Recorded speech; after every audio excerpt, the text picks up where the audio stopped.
on our Uncovering Unexplained that we're live now. Yeah.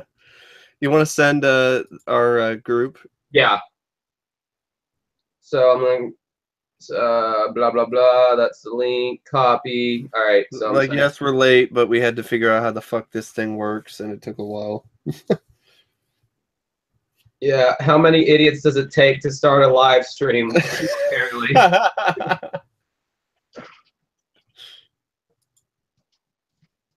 I'm glad we're doing this tonight instead of tomorrow. That way I don't have to rush. Yeah, same here. Drinking my 3rd can of V8 Fusion right now.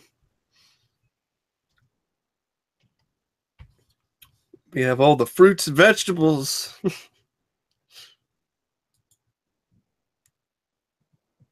that I need, and then some.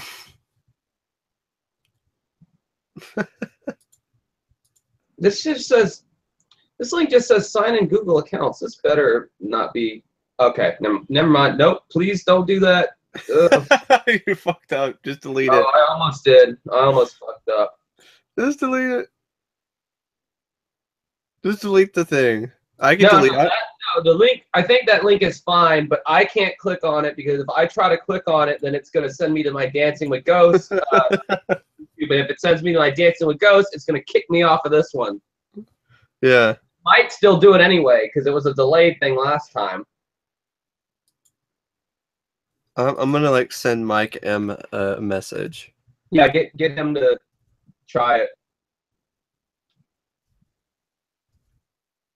Let me see if I can get anyone off of my friends list to just jump on and see if it's working. Send me the link so I can send it to him.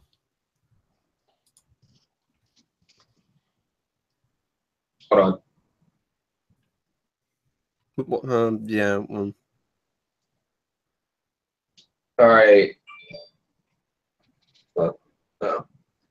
Oh, I'm still on Skype. Fuck off, Skype. Why are you still on Skype?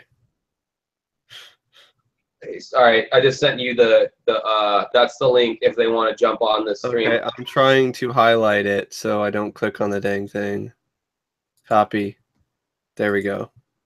All right. But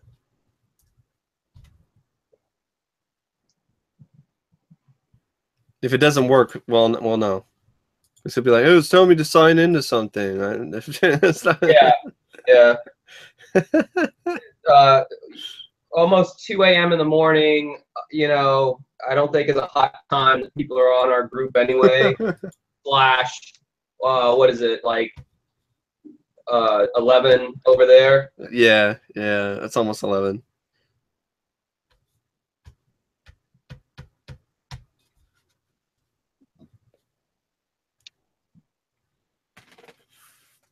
Like I said, it'd just be one of those things we just do for fun, and then we can post it, and then people watch us just talk about the show. I don't think I can edit this, dude. I think once we stop it, I think it automatically like uploads it, or it's it uploads it, and then we could download it. I could download the file easily. See, now you're switching it to I, but you know you wanted to say you in reference to me. No, I said I can download it. I know, but that's not what you meant, though. You meant Josh can do it. No, I could download it, and then maybe I could do because all it would take is just put the video in the screen somewhere. And I can do that with my editing software. Because I have the ability to put a picture within a picture type deal. A dream within a dream, a picture within a picture. I don't know if we're going to get anybody. It's just a solo. I gotta wait, I think. This is a solo stream. And the crazy thing is like I had to go through so much shit to do this that like I don't even know if I could like replicate. Like I'm gonna have to relearn how to do this next time too because it was like not easy. I could try to. I'll try to figure it out. I'll send you the link and all of that, and I'll handle that. Tell me sweet little lies.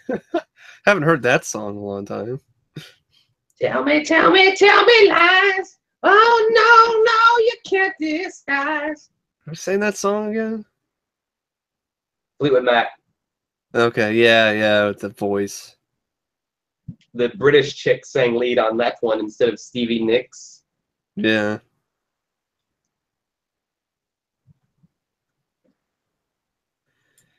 Well, Mike, I gotta say, this is a very successful stream so far. Yeah, totally. Absolutely. Oh, I gotta get. I can't believe, like, wow. It's 2 a.m. over here. Of course, there ain't gonna be that many people. Let me just get. Let me try to get somebody to try it out. I said something to Mike. He's just not.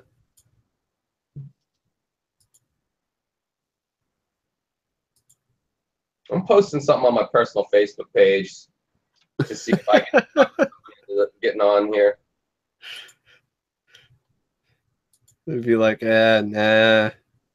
Go to bed, dude. I'm already in bed, dude.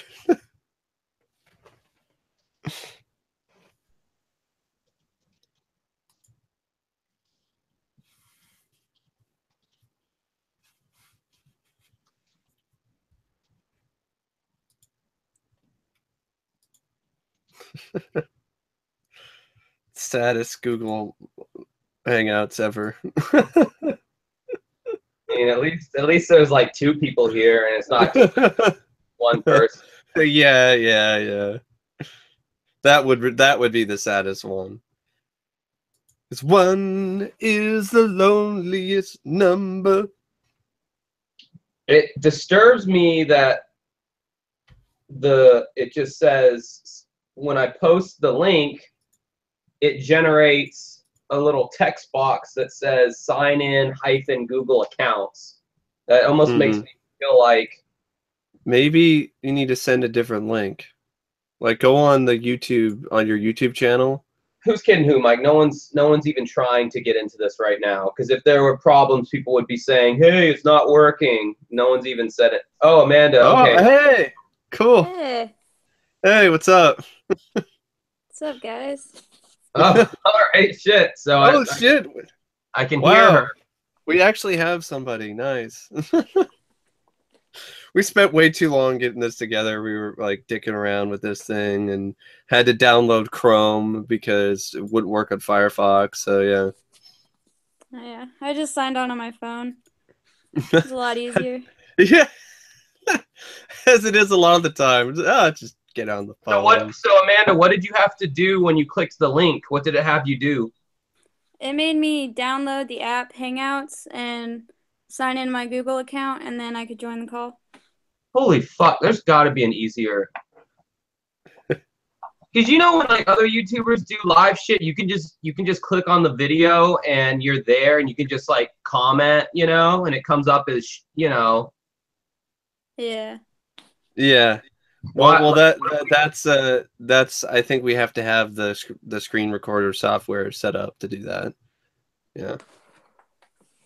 God damn it! Can you see us, Amanda, or is it just audio? Yeah, I can see you guys. Cool. So I don't know if you can see the link in the group chat. Like I sent a YouTube link to Josh earlier. I don't know if you can see it or not. No, I can't see it on my phone. Amanda, you're at work.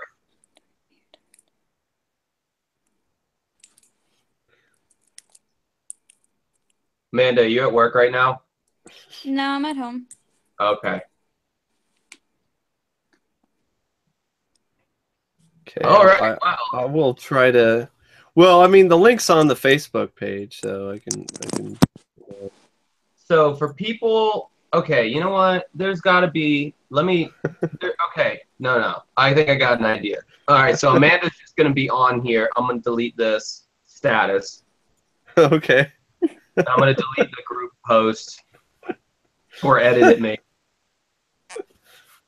What I'm gonna do is I'm gonna copy. I'm gonna go to I'm gonna find our video on YouTube that's live, maybe from another tab. I'm gonna open a tab. I'm gonna copy that fucking link and paste it. Surely that will be the key. Unless I can't do that. Oh, the joys of the amateur God, live stream. This is so complicated. I edit video. I work a green screen audio production shit. This is so much more complicated than all that.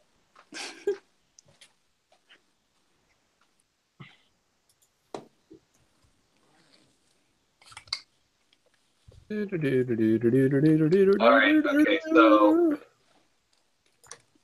open link in new tab. All right. All I'm seeing is Amanda's. Okay. All right. Okay. So. Wow, that was delayed. That's some conception shit right here. Super delayed. All I'm seeing is. All right. So I got the link for that. So now all I gotta do is post the YouTube link on our group. Amanda, see if you can see this.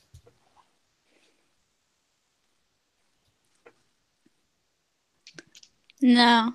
I don't think I'll be able to get any links since I'm on my phone. Okay. Can you still All right, so I know this works. How could you watch it then, I guess, the video? It just shows you guys. Yeah. That's going to be interesting. I don't know how you can watch the video. I guess you just have to listen to us talk about the show. No, what you can do, we can, let me go on that live thing again. I can put a link to the video in the maybe not in the description, but I'll comment. Okay, there's Kid77 saying, hey guys. Cool. All right. What's up? What's up, Mike? Okay, so there's the link. Copying it. Copy, say something. Okay, here's the link to the sightings episode we will be covering.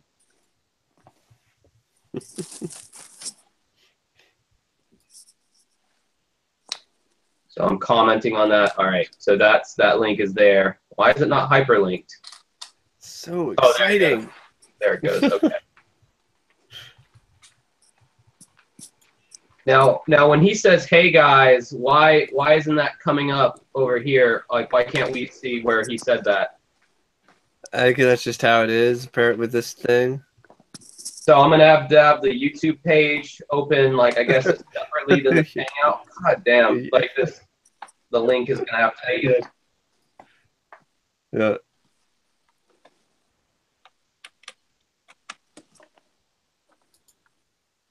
Yep. That's how it is. That's how it's gonna work. I knew it wasn't gonna be perfect, but it is. I like how Amanda got dragged into this, and It's so simple for me. she's the third. She's the third. So if there's anybody else, I don't. Fuck. We need to start this, really.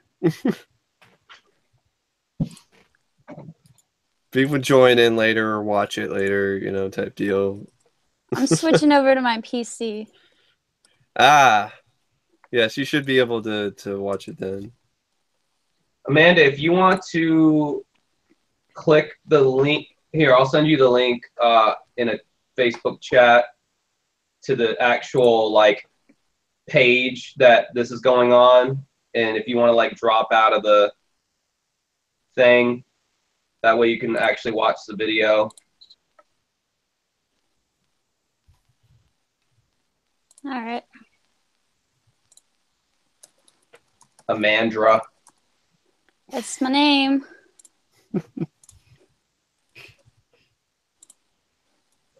Because every time you talk, it just shows a picture of you looking very emo with a. Yeah, this is 7, 8 years old. So. Yeah, so it's it shows Mike, a live video of Mike, shows a live video of me, and then whenever you talk or make a noise, it just shows a still picture of you. It's just black. That's all it is. It just says a mantra. It shows Very black. appealing. It shows black on our screen, Mike, but on the actual YouTube stream thing, it shows a picture of her as emo. Well, I did not know. Like all Yeah, I'm looking at is I just wouldn't know either had I not like opened this thing up.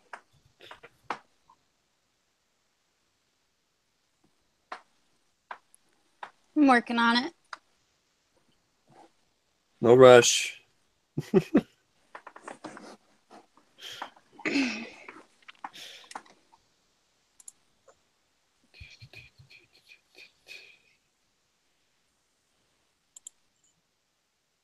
So, Josh, what do you think about the G.I. Joe movies, the animated one and the live-action films? To be honest with you, I was more of a fan of the action figures and not really the Cartoon? the cartoon. I don't even think I even really seen the cartoon. I seen it. Because some people would be like, "You're not a real American hero. You're not a real G.I. Joe fan."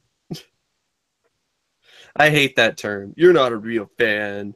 You're not a real Stephen King fan if you don't like the new It movie. I'm like, you're a real asshole. That's what you are. I hope you said that. No, I didn't. But You I don't deal with those people. I just block them and move on. I don't really want to deal with that shit on the internet. I don't think I've ever blocked anybody from whatever it's called, YouTube. Yeah, I don't think you've dealt with this fucking crazy people I've dealt with. No. Except for the people who hated you because you like badmouthed some foreign foods or something. Oh yeah, I did definitely get some hatred for the British food video. Absolutely. Yeah. All right, so we have 2 viewers. I'm assuming it's Amanda and Mike, or in 1 viewer now. Excuse me.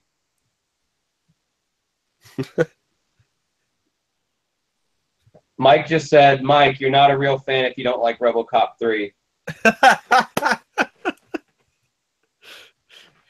Fuck that movie with the candy cane up its fucking ass. Oh wow! Don't hold back, Mike. The reason why I call it, I say the candy cane thing is there's a reviewer named Candy Taylor who her review is one of the only positive reviews for the movie, and it's on the VHS, and it says the best RoboCop ever. Wow. Yeah. Dun, dun, dun, dun, dun, dun, dun. How'd that epic RoboCop theme go? Dun, dun, dun, dun, dun, dun, dun, dun, dun. Dun, dun, dun, dun, dun, dun. Yes, that is. That's when RoboCop's sick of taking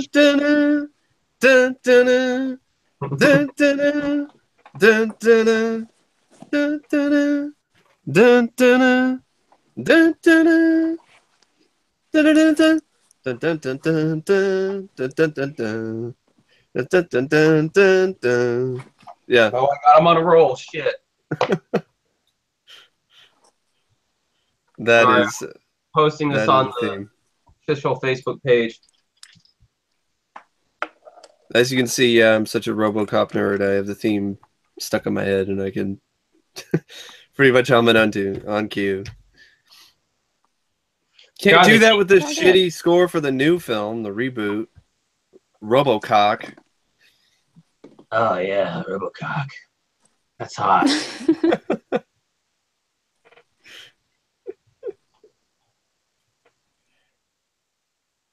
That was such a forgettable reboot. Yes. I hated that movie. One of the worst experiences in the theater ever. I saw it in IMAX, and it was just, I was so angry.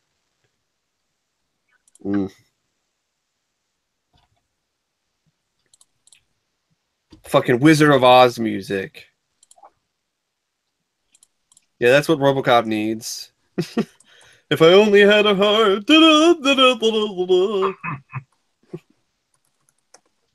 It's fucking yodeling. There's like some classic rock song that's a lot of yodeling in it, and they use that in a training sequence. It was just a lot of plays. That's your. I believe that's Uriah Heep. The Yeah. Yeah, yeah. That's actually not a bad song, but No. that was really random that they used that there. I will agree. And it was a waste of Gary Oldman. He was just there as an exposition machine. That's all he was. Waste of fucking time. Fuck that movie. So what are we doing? Well, I'm responding to a message on our Facebook page. Ooh. Yeah, Ashley. She bought one of my CDs and she lives in Canada, so got to ship another Canadian package, Okay. which is going to be expensive. Are those costing you? Oh, I work it into the price up front, the shipping Uh-huh. price. That S&H, son. Shipping and handling, son. Yeah. All right, I made it. Oh, hey. Hey. Cool.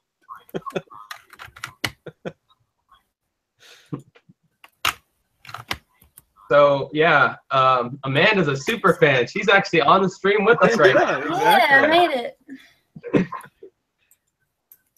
Glad you could join us. Oh, hey. And we got a delay. Yeah, it sounds like a pretty crucial delay. Hey. What's up, guys? Whose end is that delay on? I think it's Amanda. Yeah. Yeah, it's probably my shitty internet. So, yeah, Amanda's a super fan. She's actually on the stream with us right now. Yeah, I made it. Oh, wait. Do you have the video going right now? Oh, I might. I think you do. You might need to mute that or turn that off. What's up, guys? Oh yeah, that's repeating. Yeah. That's on a loop. Not on me. Whose end is that delay on? This is just gonna keep going in cycles until it just like turns to a black hole. Sorry, guys, I broke it. Oh, wait. Video going right now? Oh my God. I just remember to die before we even watch the video. Oh yeah, that's repeating.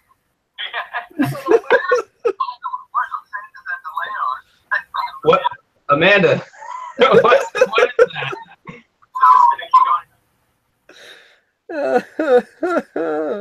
Stop the madness. Did it stop? Yeah. I don't hear it. No, there it is. All right. No. I will admit that was me. Sorry.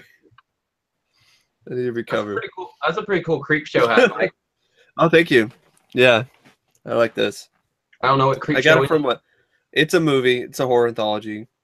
It is. I got this from a website called The House of Mysterious Secrets. Apparently, we have 3 viewers now. Oh, 3. Awesome. Hey. Nope. Now we're back to 1 viewer. Oh. Highs and lows, man. Peaks and valleys. All right. Maybe they'll actually view it once we actually start the video. Okay, RV. Hey, it's Josh and Mike. Hey, guys, you're up late. Hello, RV. Thanks. I don't know why I'm commenting back because you can just hear me talk probably, so I'm not going to say anything back. Hey, RV. How are you doing? How's your life treating you, RV? That's okay, I'll wait. Oh, okay, Mike Brill, LA guy. Okay, cool. What's up, Mike? Mike's actually not his real name, and that's all I can say. He's a very secretive man. But he's like one of the most supportive people. He may not actually even be a guy. He may be a female. I don't know. I'm assuming he's a guy since he chose the name Mike. Oh, he's just hanging out with Mike said he's just hanging out with movie stars drinking Kool-Aid. Why are there 3 mics on the fucking stream? Because it's a very common name. Well, it used to be. It's not as common as it once was.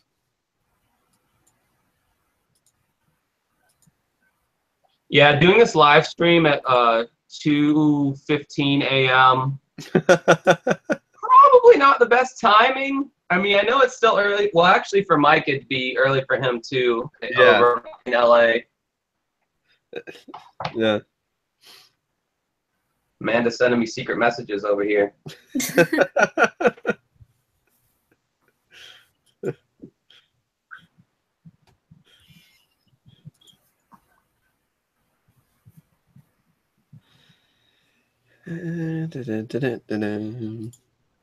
Josh, what are you smoking?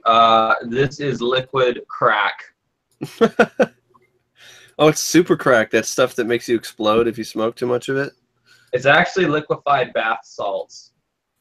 Holy shit, really? Yep. Nah. Actually, I don't see you as a bath salts type guy. I really don't. It's pink lemonade flavored nicotine juice. Josh, you should up and move to LA.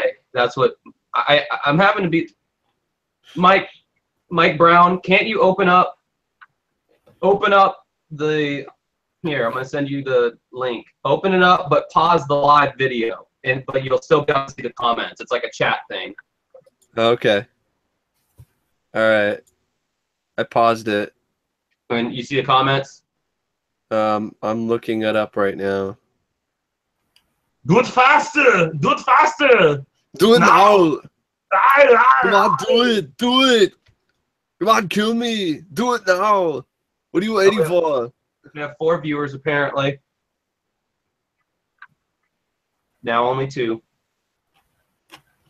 Oh, I haven't had a tow report? There isn't anything to report anymore. If you saw the last podcast, I pretty much said everything that needs to be said. It's fine. There's no more tow reports. Sorry. Mike, you were the one who felt it necessary whenever I asked you how you were doing for like 3 consecutive episodes. That was just what it was on my mind at the time. I mean, now I got all this other shit on my mind, like college and tests and essays and video projects and all that stuff. Guys, when you hear the term white privilege and you wonder what it means, having your toe on your mind is your main concern. That is white privilege right there. Some white-ass privilege. When your toe is your biggest life concern. I admit, yes, it's a first world problem for sure. Now we only have 2 viewers. Stop talking about toes. All right, so everybody in the chat's name is Mike except for Amanda. So Mike Martin, what the fuck are you up to, man? What are you doing? It's late. I know you're on the same time zone as me. What are you up to? I'll wait.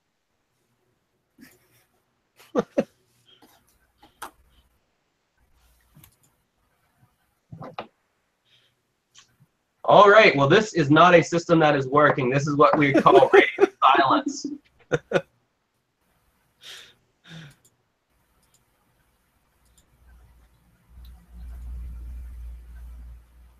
All right, well, let's move on to Mike Brill. Mike, what are you doing at this current moment? I mean, I know you already said drinking Kool-Aid and hanging out with movie stars, but like, what are you actually doing? Are you working on like government secrets? Yes. Thanks, Mike Brill, for answering that. Amanda, what are you doing? Oh, you know, just nothing. Very interesting. Very interesting. Hey, Amanda, can you mail me your Nintendo Switch? I've thought about it. We don't play it anymore. It just kind of sits there. For the love of God, send it to me. Okay, Mike Brill is doing engineering work. Then how are you watching this, sir? Is our government safe, sir, with you not paying full attention to your engineering work.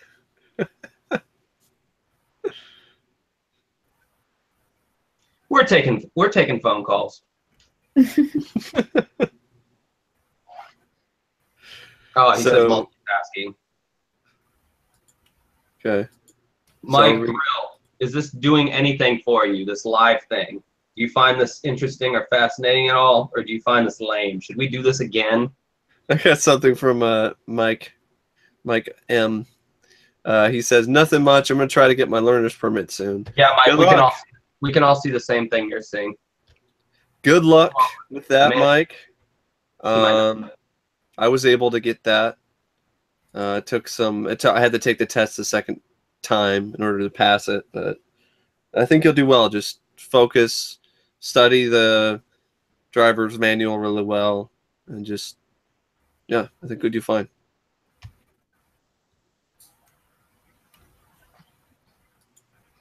Yeah, Mike, that's good advice. We should choose a better time. I wonder whose idea it was to do this late. I'm going to go with Mike, who is on the live stream right now. Well, just to try it out at first, type deal. And, with my schedule and stuff like that, and Josh's schedules, it's just kind of, it's hard to do it, like, early. Because, like, the best time would be, like, in the late afternoon, but you'd probably be doing some karaoke thing or trivia or... if it's Sunday through Tuesday, I'll be available to do it. Okay. All right. Keep that in mind. All right, so should we get this shit show on the shit road and do the Yes. All okay, right, so the way this works is I commented at the very top of the chat, which isn't very long of a chat because there's only 2 people in it. Just scroll up and you click the link and have that queued up. And we're going to try to click it, I guess, at the same time. I guess I'll call out the time code throughout the video so you can kind of keep up. Like, hey, guys, we're at 1 minute 32 seconds as of right now. So you can kind of jump to where we're at. If you're jumping on this, I don't fucking know. I'm new to all this, but this is the best way I know how to explain it. So I guess without further ado, should we let's just do the countdown. All right. I'm just gonna say 3. When I say go, hit play. Does everybody have the link? I mean, I guess we can't really wait for anybody to respond in a timely manner, so we'll just have to go ahead. All right, 3, 2, 1, go. The following program deals with a controversial subject. The theories expressed are not the only possible interpretation. The viewer is invited to make a judgment based on all available information. Are these crop circles related to flying saucers? This is the first episode of the show. It aired as a special on Fox, and it actually set records for, like, the highest rated special on Fox at the time. Fox was desperate for programming in the early 90s, so they just air anything. Your scientists do this. It seems our government telling us all the truth about UFOs. Our government has flat out lied to us for 40 years or more. I think that narrator is Percy Rodriguez, who did the Jaws trailers and stuff like that. Yet there is a growing number of people who have no doubt UFOs exist. Hello, I'm Tim White. I'll be your host as we explore. This host's voice is too game show hosty for me. He gets better as the show goes on. He talks a little too much like this. My name is Tim White, and we will be exploring the fascinating UFO. Well, he was a newscaster before this. It's very obvious. He's not Robert Stack, I know, but it's not. No, it's hard to find another Robert. There is no other Robert Stack. This looks like an after-school special that I would watch. It doesn't have the same budget as Unsolved Mysteries does. Okay. When they would wheel in the TV with the VCR attached to it, they'd wheel that in. This is the kind of stuff they would play at my old school. Second, third, even the fourth time. The most common is a close encounter the first time, which is defined as the sighting of an unidentified flying object, and the object that can't be explained by conventional The pilot episode isn't the best out of the series, but there's still some fun stuff. sound sort of. Oh yeah, you got the dummy redneck Southern lady. You gotta have that. You got the guy in the Pizza Hut there talking. Pizza Hut. But you can tell just because of the architecture and like the way everything was. I don't know. I just assume that's what Pizza Hut looked like in the 90s. Looks like she has gauges in her ears, but they're not. I know they're not gauges, but they almost look like gauges. You're right, they do. It totally looks like she has gauges in her ears. That's an unexplained mystery. Is she wearing? Does this woman have gauges in her ears, or does she not? I hope all two of you viewers are enjoying this, because I know we are already. UFO investigators wonder why those numbers have increased dramatically in the past 45 years. This feels like the beginning to like a Mad TV sketch, like where it's gonna get funny, you know? Well, you got to look at it from this perspective. Before this, there really wasn't any like special on primetime about UFOs. Let's start at the beginning. In Australia, There was United States, dated at least 5,000 years In Search of with Nimoy, right? Yeah, but that was different. Like there was multiple. No. It was the same thing. No, it wasn't. It was a different setup with that, and it was an older show. Therefore, it was first. The modern age of UFOs began in 1947. Ex-military pilot Kenneth Arnold. Yeah, there wasn't nearly as much information though in that one versus what you have here. That show's dated as fuck, though. I will say that it does not test the time. The structure is different. Here, you're going to hear interviews from people talking about stuff. Here, I actually have the box set of In Search of, and it's almost unwatchable because it's so fucking dated. Yeah. That's why the whole series was only like $40. I actually liked the short-lived one with Mitch Pileggi better, even though it's just so crazy and over the top and so early 2000s.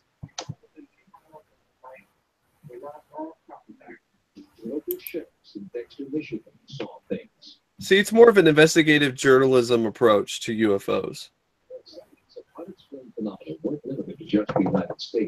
Marina Popovich. Marina Popovich? So is she related to that coach for the Spurs or something?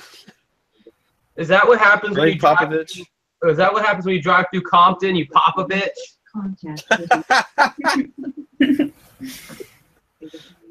And I saw a sharp ray coming out of a huge sparkling ball. Even some of the men and women who have been in space have reported seeing things they can't explain.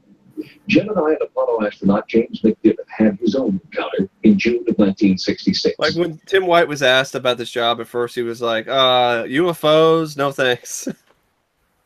Yeah, it's pretty much like any respectable person doesn't want to cover anything UFO related because it's too out there for them. Well, I mean, he got a degree in, I believe it was, he got a doctorate in communications from the University of Maryland. He also served in the Air Force Reserve. And he was a Emmy award-winning Fox News anchor. Showed that nearly 50% of Americans believe in the existence of UFOs. This, despite the fact that's probably lower now. What's the date on this special? 1991. This is 91? Yep. Jesus, this looks older than that. Well, it's. I'm not like dissing the show, you know, yeah. But just at the same time I'm making fun of it. So yeah.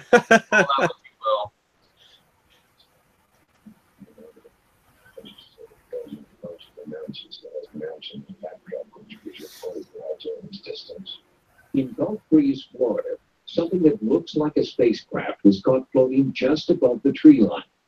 Videos like this have convinced quite a few Gulf Breeze residents that UFOs... Oh, Gulf Breeze. A small town located just across the bridge from Pensacola. It's been one of the busiest places in the United States for UFO sightings. Gulf Breeze sightings, Josh. Oh, I need to pay attention. Recorded.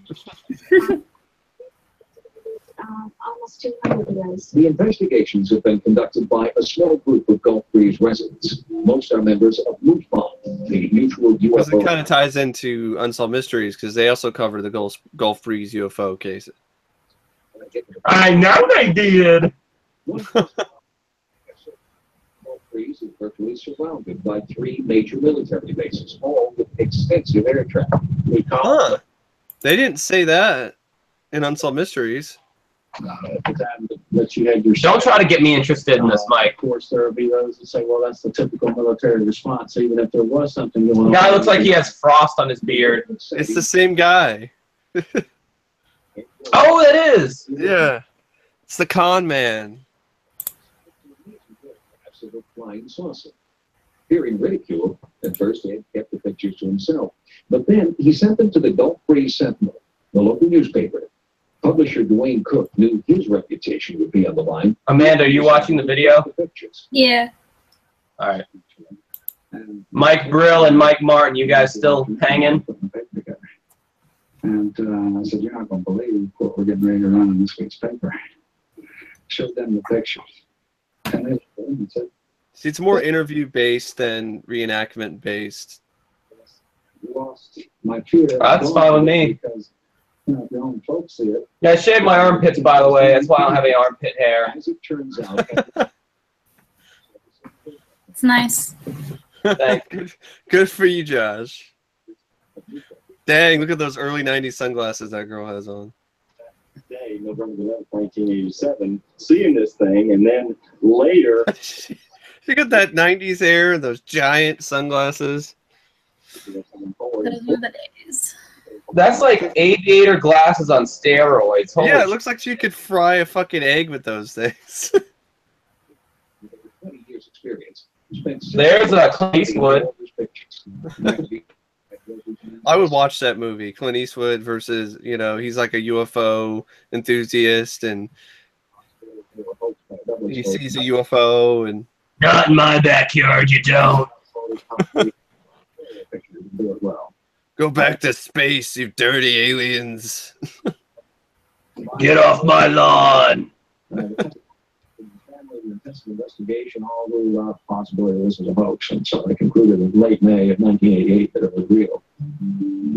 Since 1987, South Shoreline Park has become a magnet for skywatching. The skywatchers have been able to videotape several unidentified objects. Most of them look like nothing more than small points of light in the sky. But close examination, the lights are doing something. Fascinating. It's impossible. Well, yeah, because these are different videos from Gulf Breeze, apparently. Never making sense. One of my recent videos shows a light that was red, and all of a sudden it turns white and starts flashing. These extremely brilliant pulses of light. It appears that it's as if the actual size of the image, which would be related to the size of the light source itself, changed. That's a pretty crazy video, to be honest. Frame to the next. We don't have anything that could do that, so far as I know. Well, the encounters continue in Florida. The most recent UFO observations have occurred thousands of miles away in Belgium. An amateur photographer videotaped. Oh, Belgium again. Yeah, there's the Belgian UFO. 1991. Last year, there were 500 sightings in all of Europe. So far this year, reports. All right, for the 2 people watching, we're at 10 minutes and 50 seconds.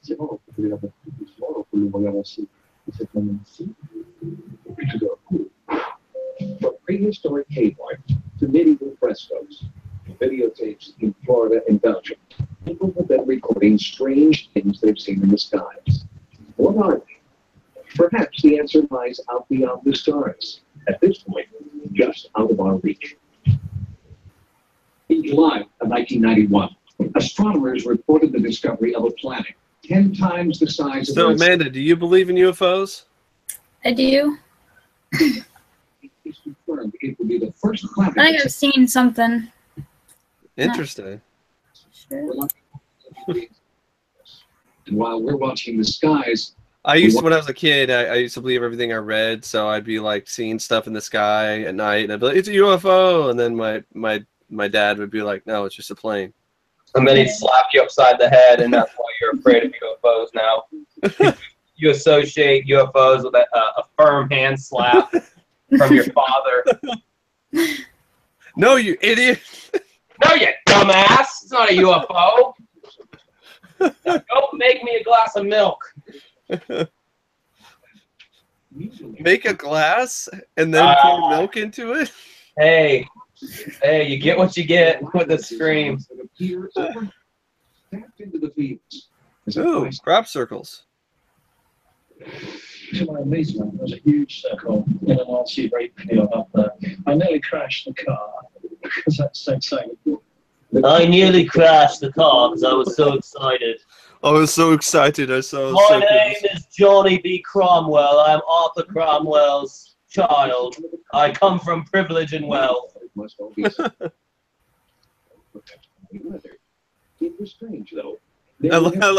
I love Tim White. Funny weather, or perhaps funny weather. Who uses that term anymore when they're describing like weird, strange weather phenomena? Or perhaps funny weather. It's like my funny little Valentine, you know. Oh, it's a Pokeball. Pokeball crop circle. It's a Mewtwo. Crop circle, I choose you.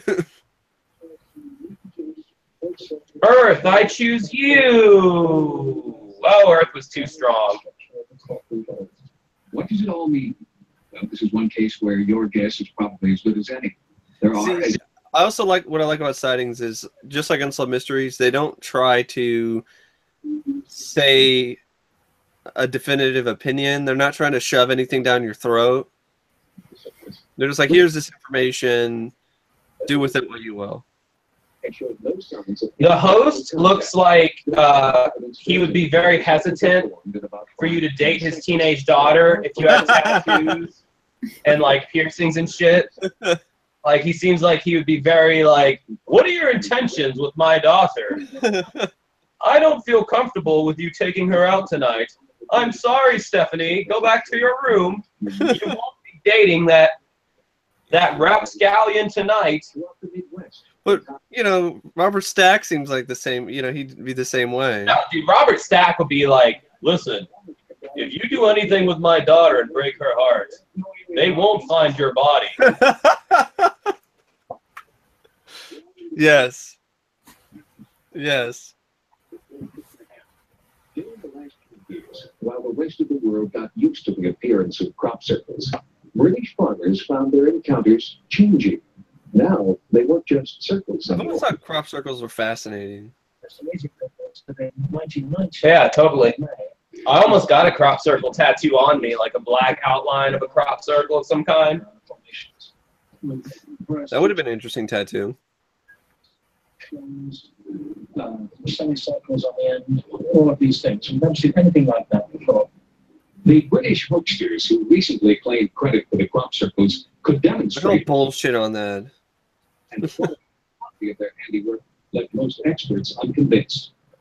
When you go into the extra pieces that were there, the pure features, key patterns. Was he interviewed on Unsolved Mysteries? No. He's a different British guy. Different British guy. I specifically remember the British guy that was interviewed on Unsolved Mysteries. He was very nerdy looking.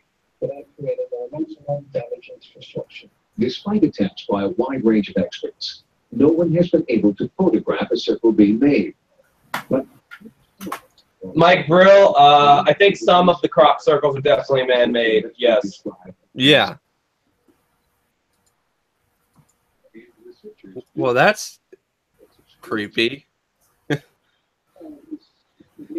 Imagine if you're standing in a crop, you're standing in a field, and then you hear this weird noise, and then later, like a day later, you see circles on the ground. What's the question? Well, I was saying it would be pretty creepy if you were standing in a field, and then you heard like a humming noise, and then saw a beam of light, and then the next day you see these circles in the ground. I'd probably run to the beam of light and try to go with them.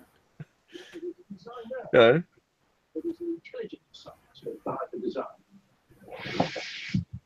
I love that synthesizer filter suite for their transitions. Yeah, Very 90s. that's a Sightings thing. They do that a lot in the show.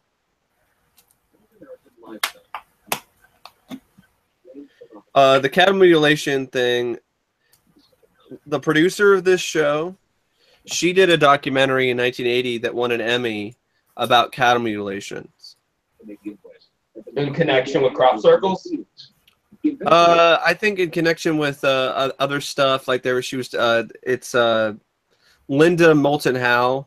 She was the concept creator of the show and the supervising producer for this. I actually found the link to that, and it actually looks pretty good for something from 1980, and some interesting stuff. No, you could take a piece of cloth and lay it in it, and you didn't get no blood or nothing. You could take a white piece of cloth and lay it inside the dead cow and get nothing. No blood, nothing. That's pretty fucked up. They used to make the strange rippled incisions, heat like that of a medical laser. So maybe it's the work of high-tech cultists. Well, medical. All right, we're at 18 minutes and 15 seconds for those keeping up. Require a generator. High-tech cultists. Yeah. I don't see that being the possibility. There's some rich-ass cultists. I've never heard of a rich cult. I've heard of a Blue Oyster cult. Heard of the cult. As with crop circles, UFO sightings often seem to precede the mutilations. There have been possibly 15,000 of these cases in the United States and Canada since the 60s. And you look at the records, you look at if there's anybody been prosecuted. Do you think there's a connection between UFOs and cattle mutilations? That guy's got a very Greek nose.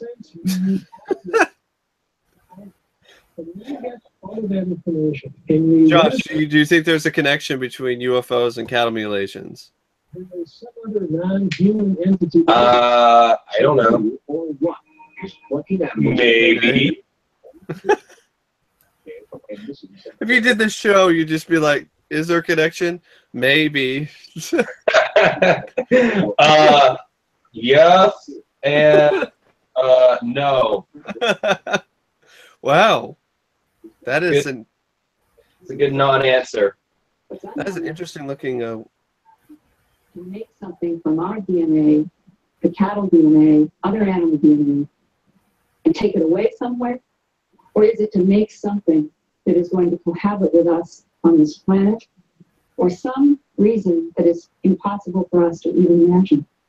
Whether it's animal mutilations or crop circles, both close encounters raise interesting That drawing of that female alien was pretty provocative looking. Yeah, it was kind of sexy. I'm guessing you banged that alien, right, Josh? Whoa, whoa, whoa, buddy.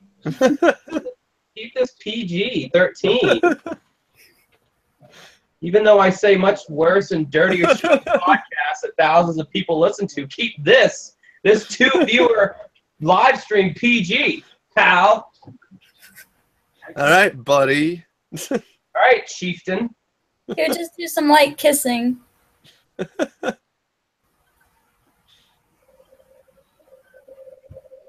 Coming up, this man claims to have had a close encounter of the third kind, the sighting of an alien being. Uncle Ted was standing more over here, kind of leaned over like this, and was talking to this creature. I'll tell you what. Spacecraft sightings and physical evidence is another category of close encounter, the third kind. God, this host would not let me date his daughter. He would not. He would not approve of my ass at all. That year, hundreds of UFOs were reported across. I'm not going to let the Punisher date my daughter. I don't think white people like this guy exist anymore. Weapons, aliens were interested in how advanced our technology had become. And on July the 2nd, or if they do, they're just in like the upper 1%, and I never see them.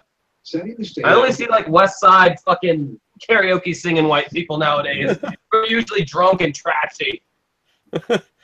Maybe that's maybe I'm one of those people. You, So you usually see Mark Byers lookalikes. yeah, exactly. Tranquility was shattered by a local newspaper headline. Hey, Sarah Seashells. Flying saucer on ranch in Roswell region. The story described wreckage of a flying disc. We have 3 viewers now. Yay! Yeah. Woo!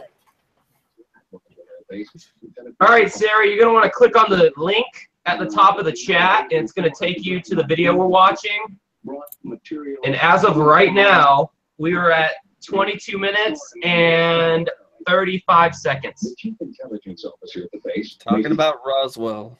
was sent out to the branch to collect the crash debris and transport it on the Air Force headquarters. It was absolutely not a fucking weather balloon. Yeah, Sarah, I surmised that you were the same Sarah. But before myself, We don't have that many fans. strange cargo. The Air Force sent a bulletin. By the time the B-29 Hey, it's that guy, Stanton Friedman. Oh, yeah, that guy. headquarters, 2 hours That guy's later, scary looking as fuck. Really? I just thought he was a nerd. It's kind of creepy looking, dude.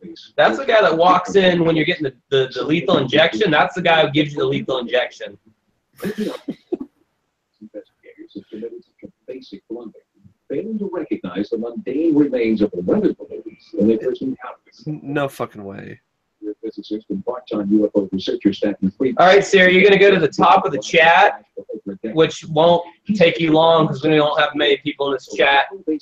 You're going to click on the link at the top of the chat where I say, here's a link to the Sightings episode we will be covering. You're going to click that, and you're going to follow along with us. And for a while, the saucer cycle was forgotten. And we are at 23 minutes.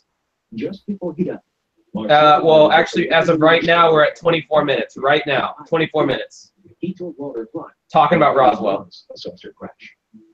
He made statements to the effect that Sorry if I over-explained that. It's okay. We had like repeating, you know, the same words repeating over and over again. So Sorry. it's no problem. It actually adds to the live podcast. Oh, you still hear that, Mike? I don't hear the repeating anymore. No, I'm just saying we had that earlier, so that makes it, you know, kind of stuff that happens live. spectacular mid-air collision. Which brings us to our close encounter of the third kind. Who's Natasha Henstridge, Mike Martin? I have no idea who you're talking about. Miles away from the first. Natasha Henstridge is from Species. It's the actress who played the alien human hybrid Syl in Species. We're laying like this in a line. I'd have to see her first. I'd have to see a pic. Holy hell, we have 4 viewers? This is nuts. She's hot. Natasha Henstridge is she's got supermodel looks. Would I date a female alien if she looked like Natasha Henstridge? Maybe, but as long as she doesn't kill me like Natasha Henstridge in Species does, then I'd be okay with that. But I'm not okay with the killing part. That's absolutely not. Mike Martin, please phrase all your movie-related questions to Mike Brown specifically. Because as you well know, I've seen no movies ever. I've never seen a movie in my life. 2 aliens were dead, a third dying, and the 4th alien survivor seemed to be trying to communicate. We're down to 2 viewers, folks. And just suddenly he turned and he looked at me. And when that happens, all kinds of things just started happening inside my head. I started getting sensations of tumbling and falling and an awful loneliness, like there was no way he could possibly get back to where he came from. Anderson says that within a matter of minutes, the military arrived, sealing off the area. The civilians at the site were threatened with bodily harm if they talked. Nevertheless, Sarah, when you said that you would marry an alien, are we talking like Mexican alien, or are we talking like alien from outer space? I'm cool with either one. I was just trying to get specifications. I think this is an interesting one. I mean, it's an interesting one, Josh, because it has this guy's talking about how there were military guys who came in and were telling him not to say anything. over 200 people concerned with these events, people who handled the wreckage, people who described the bodies, people who had direct. Mike, you have a comment directed towards you on the chat. Okay. Law would convict anybody of a crime. Even with the overwhelming amount of testimony, the government has refused to acknowledge that. A Sightings type of show, kid's birthday party, weird looking face, slowly rises up the window. Sarah, it kind of reminds me of that movie Signs. There's like a birthday party scene, and it's like a jump scare, and an alien pops out behind a bush or something. I don't think it had a weird face slowly rising up in the window. That sounds I think there was an terrifying. episode of Sightings actually that had that in like a reenactment in like an alien abduction episode. Used with a controversial subject. The theories expressed are not the only possible interpretation. The viewer is invited to make a judgment based on all. Dude, I love Signs. I don't know why that movie gets so much hate. Close Encounters of the Fourth Kind are by far the most frightening. Yeah, Sarah, I think it might be an episode of Sightings, but there's also there was some show also on Fox at the time called something, I think it was called Encounters, and I've been trying to find clips of that, but I can't find it anywhere. And then return to the point from which they were abducted, most often with little or no recollection of what happened. Stupid cat. Oh, now you see Mike's true abusive nature, ladies and gentlemen. This is the rarely seen side of Mike that you don't see on the podcast. Now he's about to beat his cat. No, I'm not gonna beat Olympus. I'm just I don't understand why he likes to jump up underneath my computer table. Like, there's not very much space down there, and I keep trying to put stuff underneath there so we can't jump up there, but he still goes up there. Gene Robinson, abducted twice. Yeah, it doesn't make that much sense. I understand. Yeah. Just like time stops. Cindy Dorgan, abducted with her mother, Judy, in 1973. And at that point, lived in survived. Jesse Moore, abducted several. All right, Mike, after seeing a picture of Natasha Henstridge, yes, I would totally date an alien that looked like her. Getting at what is a genuine period of missing time. In recent years, Talk about missing time, Josh. One of your favorite things. to enhance memory of past events. Even police departments have used the method to help witnesses remember details of crimes. I feel like there's a lot of missing time in my life tonight after fucking around with getting this live stream going. Yeah. You and me both.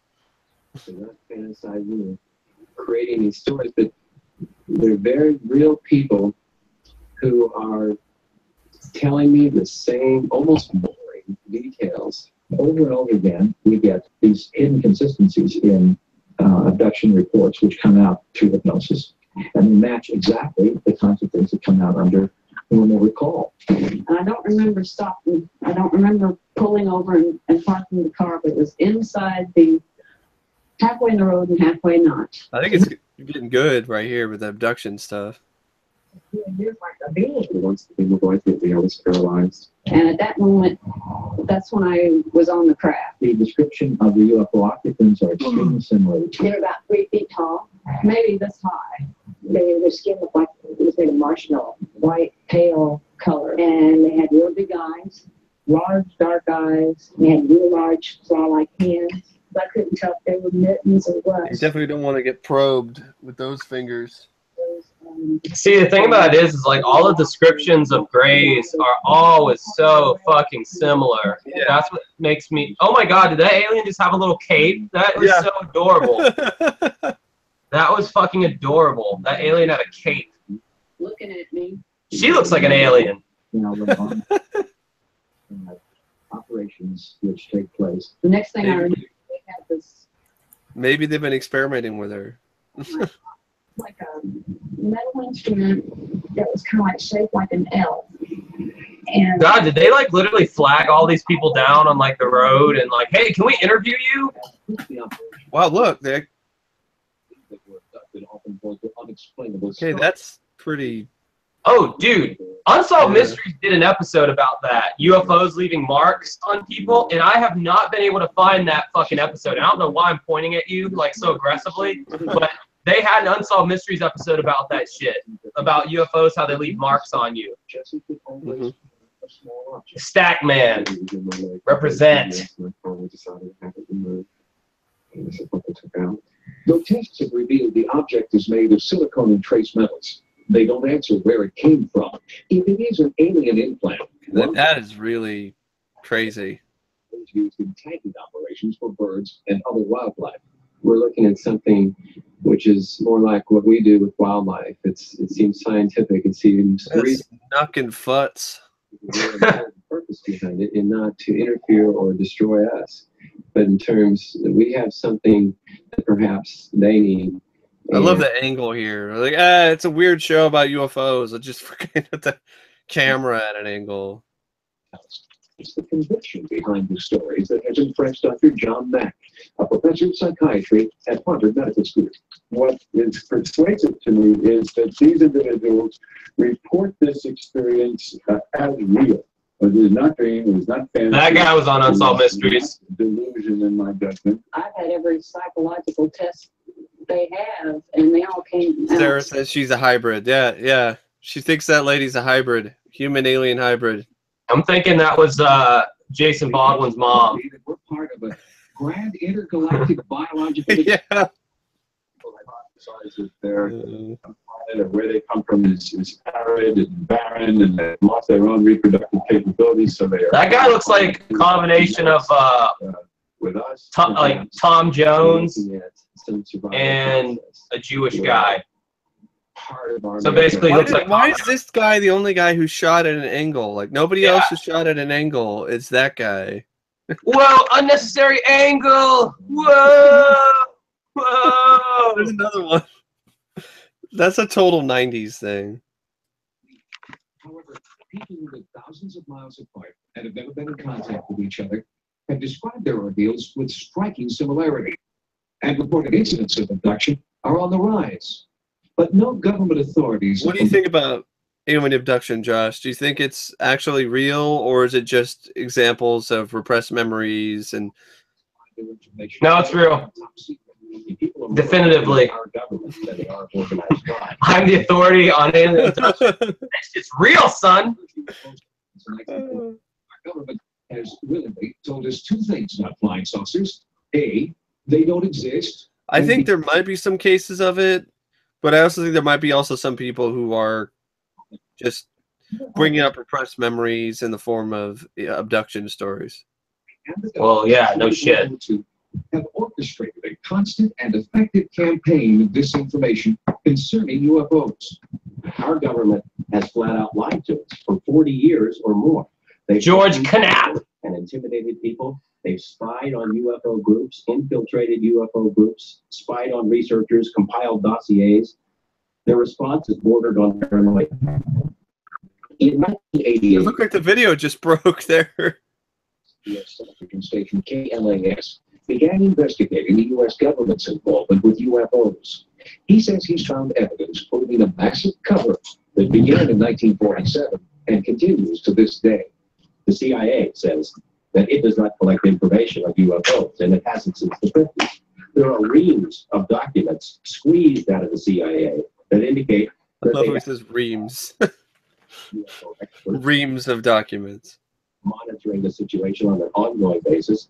The FBI denied having any documents on UFOs in the 1970s, the early 1970s. 3 years later, they released 1,700 pages of information on UFOs, documents that they had. They lied. They lied. Hundreds of released pages. Most, like this 1958. Well, they do. They're a bunch of fucking liars. You tell them, Mike. Unbelievable. Even this national. Look at this. Look at all that blacked out shit, dude. Look at that. Look at all that blacked out. Oh my god. Entirely blacked out. Ironically, the official position of the U.S. government is that UFOs. And this is way back in the early 90s, folks. I mean, there's probably still a lot more shit that's blacked out we don't know anything about. I gotta grab a Coke Zero. I'll be right back. From 1947 to 1969, the Air Force conducted Project Blue Book. Staffed with just 3 people, it studied 12,000 UFO sightings. All but 701 were explained to the military satisfaction. And a group that remained unexplained? It does not contain any pattern or purpose or consistency. I mean, I definitely believe there's some kind of cover-up involving UFOs and aliens in some capacity. The project critics weren't satisfied. The first person to head it up, Captain Edward J. Rappel, will discuss whether the Bolton declared that there was something. Where is he? I know there's a casino in the background, and The United States government has spent a lot of time and effort debunking UFOs, even to the point of turning the whole thing into a joke. Of all the items in our stock catalog, there was only one which would have a high velocity and low. I'm sorry, that guy. Yeah, The redacted music- the word I'm looking for. The music too is hilarious. What is this? Might as well have done the fucking Benny Hill music or Or played the music from the Andy Griffith show. God, speaking of someone who looks like an alien, look at that motherfucker. Those ears. The nose and the eyes, they're so close together. He looks like a Mr. Potato Head or something. I love those old glasses. Those horn rim glasses. Mm-hmm. Mike, you should get a pair of those. Well, mine are old, hipster and looking enough. I get right now, so. Yours aren't really hipster looking. They're more functional looking than anything. Oh, okay.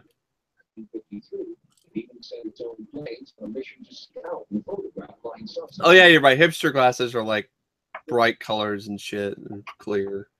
He and his fire group spotted 16 objects 2 miles to the west. They broke rank and just started moving all of them. They were below us, they were above us, they were out from us, and accelerated, literally at lightning speed. And a dot in the distance, maybe several miles away from you at that point, maybe a pencil point, all of a sudden closing on you at the rate of several thousand miles an hour, and a 36-foot object, which is basically almost the same size as our aircraft, 36-foot wingspan.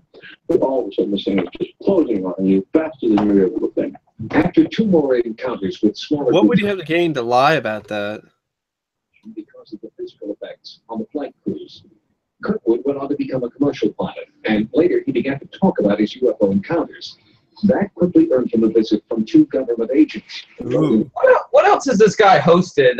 His voice sounds familiar to me. He hasn't really hosted anything else in terms of a show, just Sightings. You might have seen Sightings. You have some like vague memory of Sightings. I think there's some missing time in my early childhood where I might have seen Sightings. Yeah. UFO phenomenon. Arizona Senator Because it aired on reruns on Sci-Fi until 2003. Carter, who actually saw a UFO himself and filed a formal report, have all sought to have top-secret UFO information released to the public. All requests for that information were denied. That is a cool fact. Yes. The United States government either. Author Timothy Good claims that governments around the world are keeping UFO information top secret. And in his book, Above Top Secret, he claims only an elite few have access to that information. I would like to emphasize that very few people in governments have the faintest idea. Tim Good, why does that name sound familiar to me? Might have read one of his books. Research is made known. Yeah, maybe. God, look at those fucking booms with the shotgun mics now. Oh yeah, dude, that's the guy from the Belgian UFO segment who was like, yeah, that's the same video clip too, same footage. That's cool. Object jumping from 200 meters to Yeah, that was a great Unsolved Mystery segment about the Belgian UFO. I mean, that one was like, how could you really say that there isn't something unknown or unidentified flying object related going on with something like that? Research in UFOs in the middle of the Nevada desert. Oh yeah, Area 51, aka the place that doesn't exist according to the military. It doesn't exist. Allegedly home to a But there's a giant fence that has a sign that says trespassers will be shot on sight. Yeah, it doesn't exist. Robert Lazar was shocked when he This weirdo. what it was he would be working on. Got out of the bus, I was told to walk directly to the hangar, and immediately, even before entering the hangar, What, he looks like Stephen King. yes. Yeah, this guy was on the Interceptors segment of Unsolved Mysteries. I don't know, man. Something about him smells of bullshit for some reason. I finally realized that this had nothing to do with something the government was producing. And it was quite shocking because everything inside was small. It was a full-size craft, 30, 35 feet diameter, maybe 40. Seems to know what he's talking about, though. Seats that are 18 inches off the ground, obviously made for something small, and it certainly wasn't made for children to play in. Lazar says there were 9 spaceships in all. No, certainly wasn't made for children to play in. Almost silently, there was a hiss sound, like a corona discharge if you hear around high voltage systems. I don't think children would play in it anyway. I don't know what your point is. He's saying that it was small, so it wouldn't have been for kids. Obviously, it wasn't made for kids, so what else could it be? It would be gray, small. Yeah. Oh, okay. The craft stood there silently. That actually makes sense. Over to the left and into the right. The government. That's what I'm here for, Mike. I'm a dumbass, apparently. And nowadays spends his time working on one of his hobbies, jet car racing. He alleges that after Wow. security officers. Is this the same guy who like died when he flew into a cliff or something? He put a jet engine on his car. Oh, No, you're probably not. saying this is John Denver? Are you saying this guy looks like John Denver? He kind of does. Well, John Denver didn't kill himself that way, but okay. He flew didn't into a die hot- that way. But he did crash in a plane. Okay, wait a second. This Bob Lazar guy's wearing a lab coat. He just gained some more credibility with me. Department of Naval Intelligence. Before his stint at S4, Lazar claims to have worked at the Los Alamos National Laboratory. Los Alamos officials can't find any record of it, but his name does appear in a laboratory phone book from that time. Reportedly, staff was able to track down a few of Lazar's comments. 5 viewers. If you guys are just tuning in, go to the top of the chat, the live chat window. There's a link to the video we're watching. Click on that link. We are on 44 minutes and 5 seconds. There didn't have to be any direct. Go to the top of the live chat. There's a link with the video that we're watching. Click on it. We are at 44 minutes and 15 seconds. He's reiterating a lot of the same stuff that we've heard on Unsolved Mysteries, like the whole government, like you get on the wrong side, you'll end up in a river. We'll put some diseases on the doorknob. We'll take you out. Right. Although they did nothing to take the show off the air, but maybe that's just too much of a hassle. It would be too obvious if they took the show off the air. Yeah. For 10 years, dealing with mob hitmen, mob informants, people who have been in the witness protection program. The fear that is generated by this UFO subject for people who really know about it far outweighs the kind of fear that the mob inspires. I mean, people are more afraid of our government than they are of organized crime. I am exactly sure of what I saw. I know what mainstream science is like. I know where physics stands. I know all of that.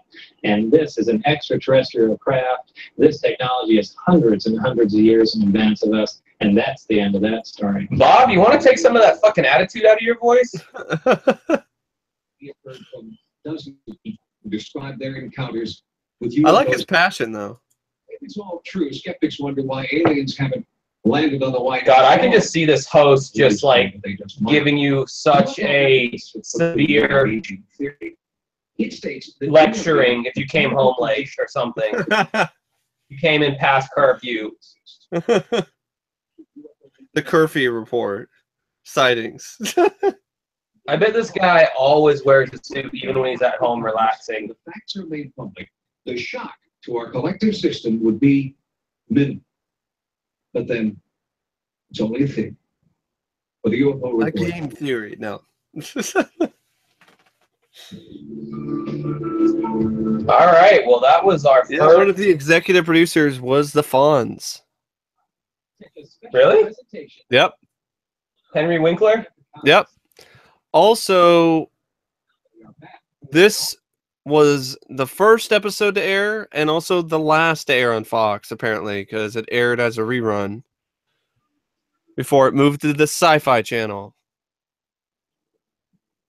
which is where I remember it the most from. I remember it from the Sci-Fi Channel. I thought you said this aired before or after Unsolved Mysteries. It did. It aired after Unsolved Mysteries. Yeah, it aired on in the early 90s. Like, this is 1991, I think, is when this special aired. So Unsolved Mysteries have been around since, but just like Unsolved Mysteries, it was the first episode was a special. Yeah. And Unsolved Mysteries, the first episode of Unsolved Mysteries, the first few episodes of Unsolved Mysteries were specials, and they the first two I don't believe were even hosted by Robert Stack. No. You had Raymond Burr and Carl Malden. Carl Malden, that just sounds like the name of a bald-headed person. I don't know if he's bald, but he sounds bald. Maybe Carl Malden. Well, he had a big nose. I know he's a very pronounced proboscis. What the fuck? Proboscis? Another word for nose. Mike, never say that word again around me. Okay. All right.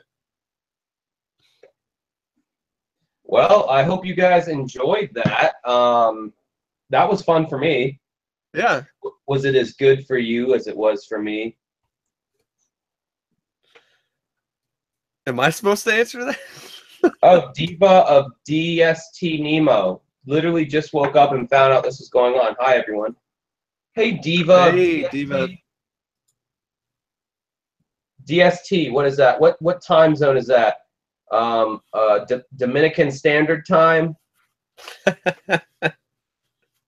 Demonstrative, staggering tarantulas? Demonizing satirists today? Oh, Ariel. Oh, hey, what's up, Ariel? I know you. I know you. Yeah, we'll probably do this again at a better time, so more people can get on. You think we should do it at a different time than this? You think this was maybe a poorly timed stream? Yeah, but it was fun. Regardless, it was fun. It was it was a nice way to get the kinks out. I think it'll be a lot. We'll be able to not spend as much time because we spent an hour trying to get this set up. At least close to it. Yeah, I see Sarah's comment about rabbit. Yeah, we'll check that rabbit out. Oh, I can't. Okay, I don't know if y'all could use this with a stream or not, but so it's called Rabbit. It syncs up video for multiple people, so you can watch stuff at the same time. Yeah, we'll look into that because that was. I know Josh and I were synced up. I know that for a fact, and it was actually really synced. Like I could hear like everything was perfect. Like everything, the audio was synced up perfectly. Yeah, it's pretty ghetto though, the way we did it. But you know, a lot of things we do start out. I have no idea about. Well, our podcast started out as pretty ghetto. Yeah, very ghetto. Oh, DST stands for Delta Sigma Theta. Ah. Oh, Sarah, you're buzzed. Sarah, where are you from again? You probably commented in the group already, but like, what time zone are you in? I can wait. Well, all right. The waiting is the hardest part. Okay, you're Eastern time, so it's late as fuck for you and for me, Sarah. We're both awake. Congratulations to us. It's 3 a.m. in the morning. What's your prize? Us, clearly. Hey, Mike, do you have your Punisher hat like nearby? I have it in another room. You should like put it on so we're both Punishers. It's a two Punisher podcast. The Punisher podcast. I don't even like the Punisher that much. I definitely don't. I definitely hope that this wasn't a punishing stream for people to watch. It might have been at first. That was pretty cringe. Yeah, I see what you're saying, Sarah. It says you're sending too many messages, and it says you're North Georgia. I see that. It's cool. Georgia. I've only had bad experiences in Georgia. I had to drive up to Georgia one time to Atlanta to see Rammstein at the Staples Center. I don't know, whatever the center is in Atlanta. And the traffic was horrendous. And the police in Georgia and a lot of parts of Georgia aren't fucking around.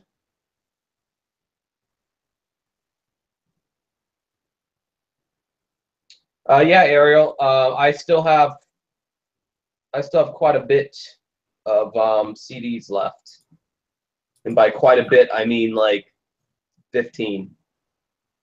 But it's not like anyone's running out to buy them.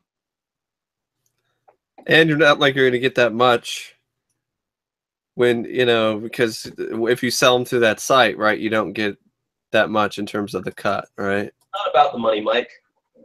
It's about the art. It's about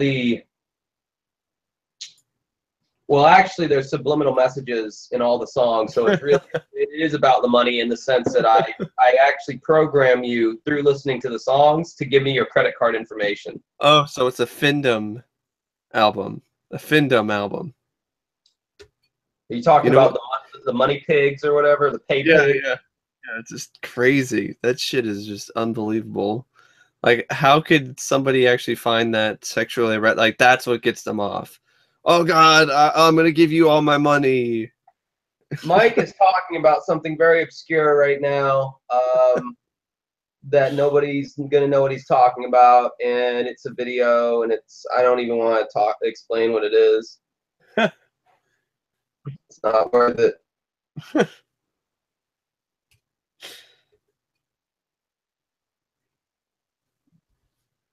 I brainwashed you, Sarah. Did you get a CD? I'm so sorry if I forgot.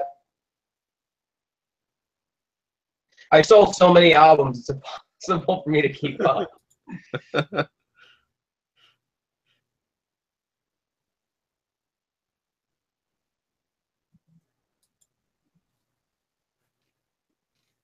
Thanks again, Ariel. You the best. Never change.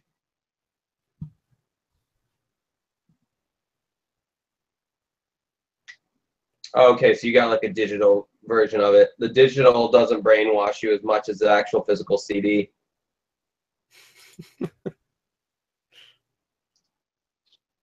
There's low inaudible frequencies on the CD that produce brown notes. They make you sharp. Yeah, no, I like having the CD too. I still buy CDs, honestly. If I see an artist that I like, I definitely go on Amazon and I get the CD because I don't know, man. Mm-hmm. I feel like I'm somehow supporting them, and I like having the physical copy. Are you buying it new or are you buying it used from a seller? New. Okay. And it's like, I think they get like, I don't know. They get the artists themselves get like a ridiculously low amount for a CD sold, but that's because their record for a new one. A used one, I don't think they get anything. No, they don't get jack shit for that.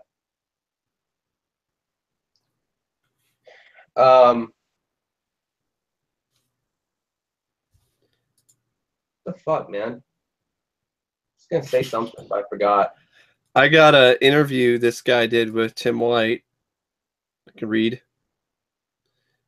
So this guy's a Q&A sort of thing. He says, to host a show like Sightings, this is an interview back in 1998.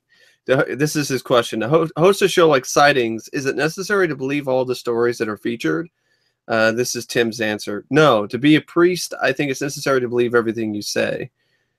To be a host of a program, especially if you're a journalist, is to turn your interest and your journalistic skill and whatever intelligence you may have on each subject and say, let's find out where the story is here.